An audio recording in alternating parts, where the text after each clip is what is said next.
இறக்கமுள்ள நல்ல தகப்பனே, ஆண்டவரே, இந்த புனித வெளியிலும் இந்த ஆராதனையிலே கலந்து கொடுத்த கிருபைக்காக நன்றி செலுத்துகிறோம். ஆண்டவரே, ஆண்டவரே, உம்முடைய வார்த்தை நாங்கள் ஆராய்ந்து கேட்டுக்கொண்டிருக்கிறோம். ஆண்டவரே, அதன்படி நாங்கள் நடக்கும்படியாக ஜெபிக்கிறோம். ஆண்டவரே, ஆண்டவரே, இந்த ஆறாவது வார்த்தை ஆண்டவரே அனைவர்களுக்குள்ளே கிரியை செய்யும்படியாக ஜெபிக்கிறோம். ஆண்டவரே, நீர் பொறுப்படுத்திக் கொள்ளுங்க, வழி நடத்துங்க, மீதியான நேரம் முழுவதும் பாதுகாத்துக்கொள்ளுங்க.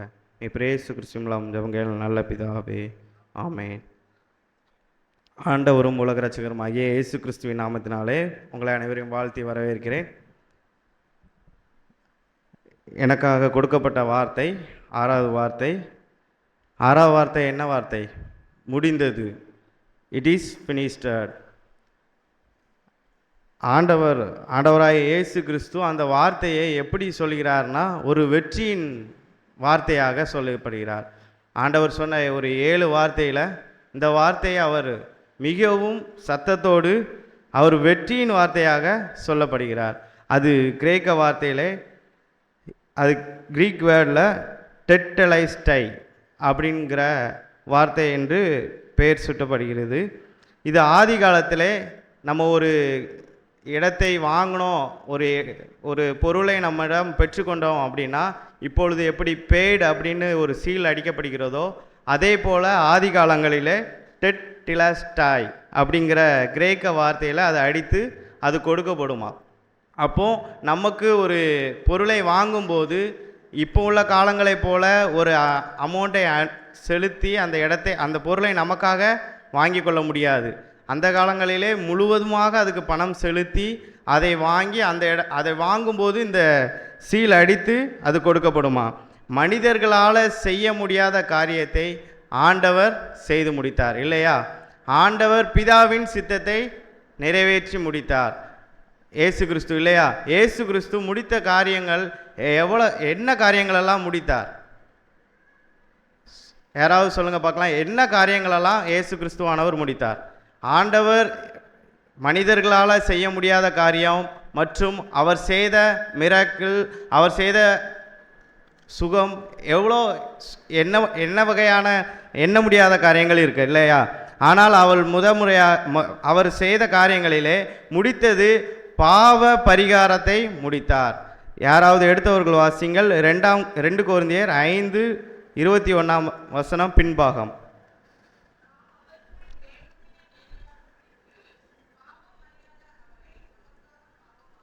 பாவம் அறியாத அவரை நமக்காக பாவமாக்கினார்.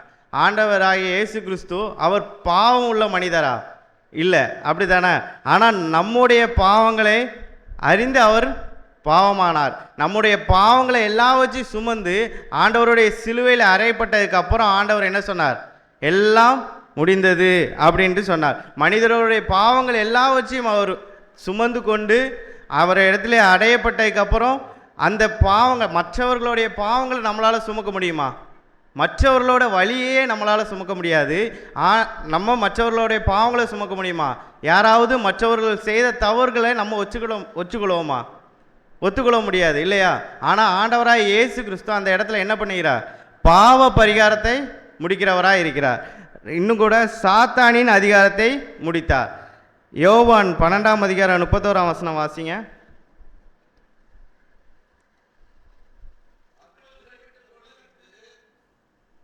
இப்போது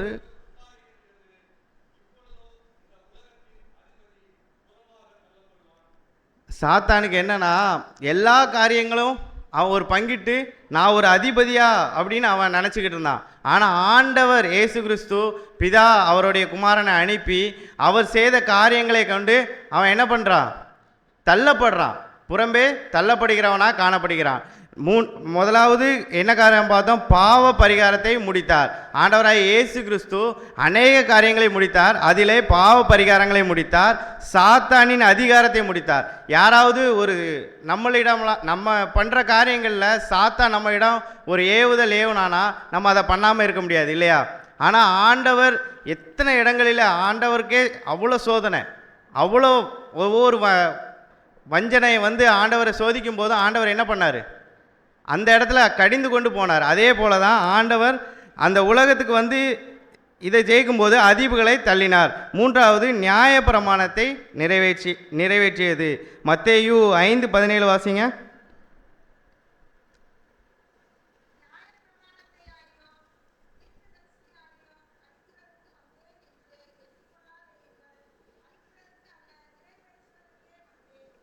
ஆண்டவராய் இயேசு கிறிஸ்து எதுக்கு வந்தாராம்? நியாயப்பிரமாணத்தையும் தீர்க்கதரிசனங்களையும் அழிக்கிறதுக்கு வந்தேன் என்று எண்ணாதீங்கள். பாதி பேர் அப்படி தான் என்ன செய்வாங்க, சர்ச்சுக்கு வந்துட்டு நான் வந்து நல்லவன், நான் வந்து மிகவும் பரிசுத்தவான், டெய்லியும் நான் சர்ச்சுக்கு போகிறேன் அப்படின்னு நினைப்போம். ஆனால் நம்ம அப்படி மட்டும் இல்லை, நம்மளுடைய வாழ்க்கையில் நம்ம பரிசுத்தவானாக இருக்கணும்னா ஆண்டவருடைய சித்தத்தை நம்ம நிறைவேற்றவர்களாக இருக்கணும். ஆண்டவர் நமக்கு கொடுக்கப்பட்ட கட்டளைகளை நம்ம நிறைவேற்றவர்களாக இருக்கணும். அப்படி நாம் நிறைவேற்றவர்களாக இருந்தால் மட்டும்தான் என்னது ஆண்டவருடைய சொல். பிலிப்பியர் 5ஆம் அதிகாரம், பிலிப்பியர் 2ஆம் அதிகாரம் 5ஆம் வசனம் வாசிங்க.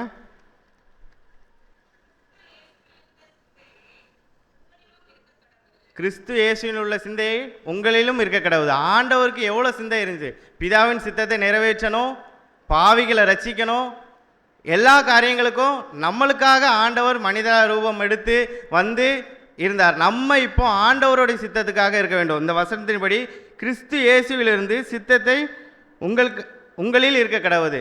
ஆண்டவராக இயேசு கிறிஸ்துவோடைய சித்தத்துக்கு நேர்வாக நம்மளுடைய சித்தம் இருக்கணும்.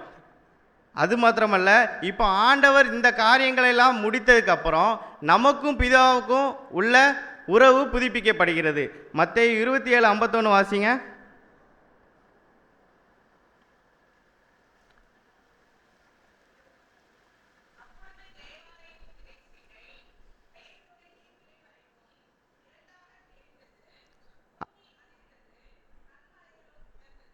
அப்பொழுது தேவாலயத்தின் சிரசேலை மேல் தொடங்கி கீழ் வரைக்கும் கிழிந்தது.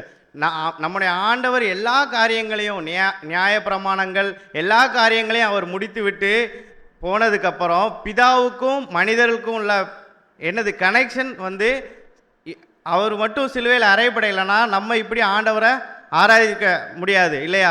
நம்மளுடைய பாவங்களை ஒரே ஆளாக அவர் சுமந்து தீர்த்தார் இல்லையா?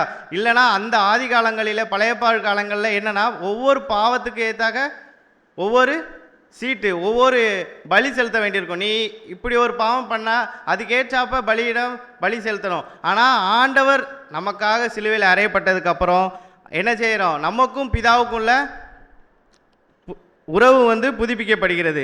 அது மாத்திரமல்லாமல் இலவசமாக ரட்சிப்பு புதுப்பித்தல். எபேசியர் 2:8 வாசிங்க.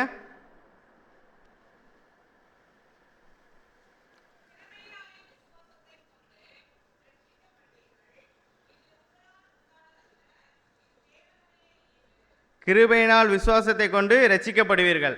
ஆண்டவருடைய கிருபை இருந்தால் தான் நம்ம என்ன பண்ண முடியும்? ரட்சிக்கப்பட முடியும் இல்லையா? நம்ம ரட்சிக்கப்பட்டு ஆண்டவருக்குள்ளே நம்ம நல்ல ஒரு வாழ்ந்துக்கிட்டு இருக்கும்போது நிறைய இடர்கள் வரும். ஆனால் அப்போ ஆண்டவரே நம்ம சோதித்து பார்ப்போம் இல்லையா? நம்ம என்ன நினைப்போம்? ஆண்டவரே, நான் உம்முடைய வசனத்தை நான் டெய்லியும் தியானிக்கிறேன். ஆண்டவரே, நான் உம்முடைய ரட்சிப்பை அந்த ஜீவ தண்ணீரை நான் குடித்து நான் அதை ருசி பார்த்துருக்கேன். ஆனாலும் கூட எனக்கு ஏன் இவ்வளோ சோதனை அப்படின்னு பாதி பேர் இருப்போம். பாதி பேர் என்ன பண்ணுவோம்? நான் ரட்சிக்கப்பட்டுட்டேன், ஆண்டவருக்குள்ளே நான் இவ்வளோத்துக்குள்ளே இருக்கேன், எனக்கு எந்த ஒரு சோதனையும் வராது. அப்படி இல்லைனா கூட என்னென்னா ஆண்டவருக்குள்ளே ரட்சிப்பு அடைந்ததுக்கப்புறம் நம்மளுக்குள்ள ஒரு தலகணம் கூட வரக்கூடாது. ஏன்னா இது கர்த்தருடைய ஈவு. ஆண்டவர் நமக்காக கொடுத்த இலவசமாக கொடுத்ததை நாம் எப்படிப்பட்டவர்களாக இருக்கிறோம்? நம்மளுடைய வாழ்விலே நம்ம ரட்சிக்கப்பட்டதுக்கப்புறம் நாம் அதை மற்றவர்களுக்கு பகிர்ந்து கொடுக்கிறவர்களாக இருக்கணும். நாம் இப்பொழுது 40 நாட்கள் உபவாசங்கள் இருந்திருப்போம் இல்லையா? இல்லை ஒரு பொருத்தனை எடுத்திருப்போம், நான் அசைவம் சாப்பிட மாட்டேன் அப்படின்னு ஒவ்வொரு பொருத்தனையும் எடுத்திருப்போம். ஆனால் நாம் மற்றவர்களுக்கு இரட்சகரை பற்றி எத்தனை பேர் சுவிசேஷம் சொன்னவர்களாக இருப்போம்?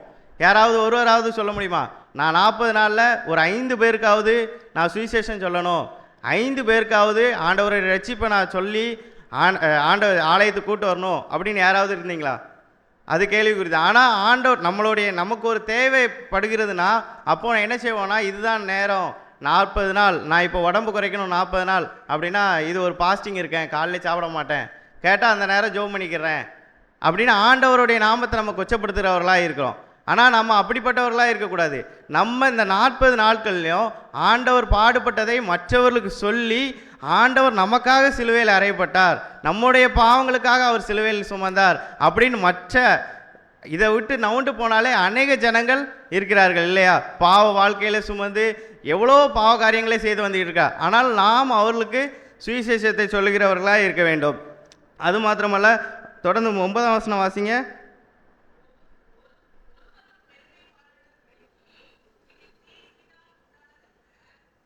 ஒருவரும் பெருமை பாராட்டாதபடிக்கு இது கிரியையினால் உண்டாக்குனதில்ல. ரட்சிப்பு ஒரு செயற்கையினால் உண்டாக்குனதா? இல்லை ஒரு ஆள் சொன்னதுனால கிடச்சிருமா? அது ஆண்டவர் கொடுக்கறது. நம்மளை பார்த்து நம்ம எப்படி இருக்கோம், ஆண்டவருக்குள்ளே எப்படி இருக்கிறோங்கிறதுனால ஆண்டவர் அந்த ரட்சிப்பை நமக்கு கொடுக்கறது. யோவான் 17:4 வாசிங்க.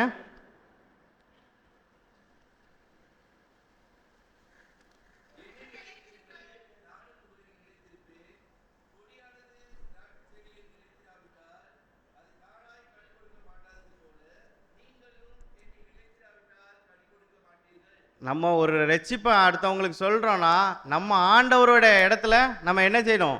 நிலச்சிருக்கணும். நம்ம போய் சும்மா போய் சுவிசேஷம் சொல்ல முடியாது. நம்ம அதுக்கு தகுதியுள்ளவர்களாக இருந்து நம்ம அந்த கொடியில் நம்ம ஒரு கனியாக இருந்தால் தான் நம்ம என்ன செய்ய முடியும்? மற்றவர்களுக்கு சாப்பிட்ற இதாக முடியும் இல்லையா? யோவான் 17:4 வாசிங்க.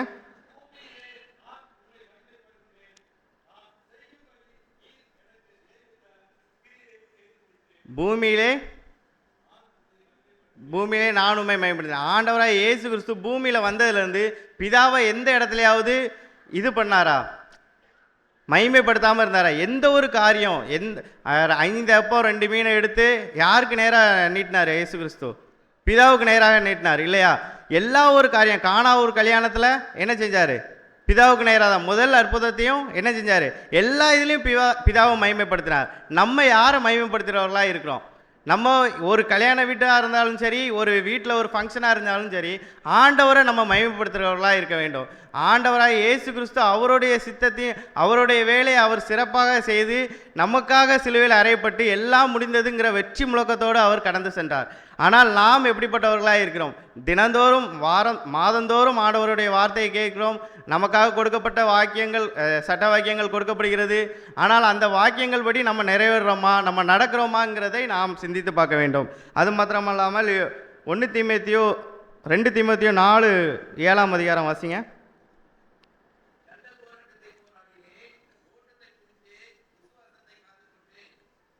நல்ல போராட்டத்தை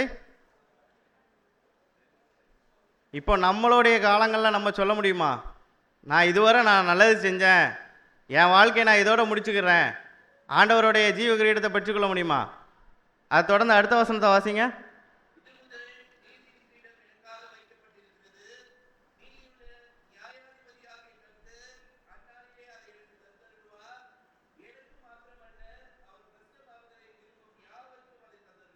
யாவருக்கும் அதை தந்தருள்வார். அந்த நித்திய ஜீவ கிரீடத்தை யாவருக்கும் தந்தருள்வார். நம்ம அதை வாங்குறதுக்கு நம்ம தகுதியுள்ளவர்களாக இருக்கிறோமா? ஆண்டவர் எப்போ நமக்கு 2ஆம் வருகை வரும், எப்போ என்ன நடக்கும்னு யாருக்கும் சொல்ல முடியாது இல்லையா? நம்ம ஒரு கிறிஸ்தவர்களாக நாம் எல்லா வச்சிக்கும் ஆயத்தமாக இருக்க வேண்டும். ஆண்டவர் நமக்காக செய்த எல்லா காரியங்களும், பாவங்கள் எவ்வளோ பாவம், எவ்வளோ கஷ்டங்கள், எவ்வளோ வேதனைகள், அவ்வளோத்தையும் ஆண்டவர் கடந்து 33.5 ஆண்டு அவர் வாழ்ந்து. ஏன்னா நம்ம மனிதர்கள் இல்லையா? நம்ம என்ன செய்வோம்? ஒரு ஆளை புறம்பே சொல்லுவோம். இப்போ நான் ஒரு தப்பு பண்ணிட்டேன்னா, நான் பண்ணலை, அடுத்த ஆள் தான் பண்ணான் அப்படின்னு சொல்லுவோம். அதே போல் தான் ஏவாள் பண்ணா. ஏவாள் பழத்தை கொடுத்த ஆதாம்கிட்ட. ஆதாம் என்ன சொன்னா? நான் சாப்பிடலை, நீ கொடுத்த அந்த ஸ்திரீ தான் எனக்கு தந்தா. அதே போல் தான் மனிதர்கள் எல்லாரையுமே புறம்பே சொல்லுவோம், மற்றவர்களை பார்த்து நாம் சொல்லுவோம். ஆனால் அதே போல் ஒருவேளை நம்ம மனிதர்களாக ஆண்டவர்கிட்ட சொல்லிடக்கூடாதுன்னு தான் ஆண்டவர் என்ன பண்ணியிருப்பார்? இயேசு கிறிஸ்துவை அனுப்பியிருப்பார். ஆண்டவர் இயேசு கிறிஸ்து இந்த உலகத்திலே நானும் ஒரு மனிதனாக பிறந்து மனிதனுக்குள்ள பாடுகள் எல்லாம் வச்சு யார் என்ன பண்ணியிருப்பா? அவருக்கு தெரியும் இல்லையா? அது மாத்திரமல்லாமல் 2 தீமோத்தேயு 4:8 முடித்து சொன்னதுபடி அந்த வசனத்தை திரும்ப வாசிங்க.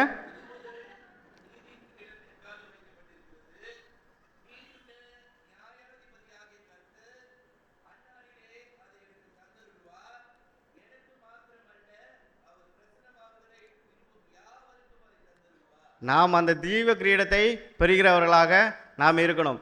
நாம் இப்பொழுது இந்த முடிய போகுது இந்த லென்த்து காலங்கள், நாம் பிரயாசப்பட்டு நாம் ஆசைப்பட்டு ஆண்டவரிடம் 40 நாள் அரை மணி தியானத்திற்காக காலையில் வந்து கண்ணீரோடு ஜெபம் பண்ணியிருப்போம். ஆனால் அது கண்டிப்பாக நிறைவேறும். அந்த விசுவாசத்தோடு நீங்கள் ஜெபம் பண்ணியிருப்பீங்க. ஆனாலும் கூட வருங்காலங்களில் ஆண்டவருக்கு முக்கியமான ஆண்டவருடைய அன்பை மற்றவர்களுக்கு சொல்லுகிறவர்களாக நாம் காணப்பட வேண்டும். ஆண்டவர் தாமே இந்த வார்த்தைகளை ஆசீர்வதிப்பாராக. ஒரு விஷயம் தலைகளை தாழ்த்தி ஜெபம் செய்வோம். மகா கிருபையும் இருக்கும் நல்ல தகப்பனே, ஆண்டவரே, நீர் சொன்ன வார்த்தை நீர் வெற்றியின் வார்த்தையாய் சொன்னீர். ஆண்டவரே, அதே போல நாங்களும் எங்களுடைய வாழ்க்கையில் எப்போ எங்களுடைய வாழ்க்கை முடிந்தாலும் உம்முடைய கிரீடத்தை நாங்கள் பெற்றுக்கொள்ள தகுதியுள்ளவர்களாகவும் உம்முடைய கிரீடத்தை நாங்கள் பெற்றுக்கொள்ள பாத்திரவானாகவும் இருக்கத்தக்க நீர் எங்களுக்கு கிருபை பாராட்டும்படியாக ஜெபிக்கிறோம். ஆண்டவரே, அது மாத்திரமல்ல, அநேக ஜனங்களுக்கு உம்முடைய சுவிசேஷத்தையும் உம்முடைய இரட்சிப்பின் ஜீவ கிரீடத்தையும் பெற்றுக்கொள்ள நாங்கள் கொடுக்கும்படியாக ஜெபிக்கிறோம். ஆண்டவரே, அது எங்களுடைய கடமையாக இருக்கிறது. ஆண்டவரே, அதுக்கு நாங்கள் தகுதிப்படுத்தும்படியாக ஜெபிக்கிறோம். நீரை பொறுப்படுத்திக் கொள்ளுங்க, வழி நடத்துங்க. மீ பிரேசு கிறிஸ்துவின் ஜெபங்கள் நல்ல பிதாவே, ஆமென்.